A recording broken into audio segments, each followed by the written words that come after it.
আসুন আমরা সবাই হাবিব হাসান সাহেবকে নির্বাচিত করি আমাদের এলাকার কৃতি সন্তান হিসাবে। আমাদের এই অত্র এলাকার 18 নম্বর আসনের নেতা কর্মী জনগণ সবাই চাচ্ছিলেন আমাদের এলাকার থেকে স্থানীয় একজনকে এমপি হিসাবে দেখতে।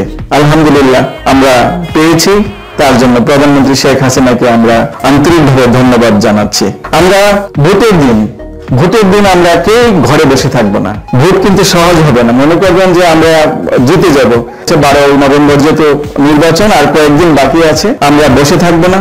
আমাদের প্রতিপক্ষ কিন্তু বসে নেই, তারা কিন্তু চুপে চুপে ঠিকই নির্বাচনী কাজ চালিয়ে যাচ্ছে। আপনারা হয়তো সবাই জানেন খরগোশ এবং কচ্ছপের গল্পটি। খরগোশ কিন্তু অনেক চালু, মনে করছিল আমি জয়ী হব, সে কিন্তু ঘুমিয়ে পড়েছিল। আমরা কিন্তু ঘুমিয়ে পড়লে চলবে না, আমাদেরকে কাজ করতে হবে, ভোটারদের কাছে যেতে হবে, ভোটারদেরকে হাবিব হাসান সাহেব সম্পর্কে বলতে হবে, উনি যে একজন ভালো যোগ্য লোক সেটা বলতে হবে, এবং জনগণকে কনভিন্স করে ভোট কেন্দ্রে নিয়ে নৌকা মার্কায় ভোট প্রদানের ব্যবস্থা করতে হবে। এই কথাটা আমি সবাইকে বলবো, আমরা ঘরে বসে থাকবো না, হাবিব হাসান সাহেবকে বিজয়ী করব, বিজয়ী করে আমরা তাকে বিজয়ের মালা পরিয়ে দিব।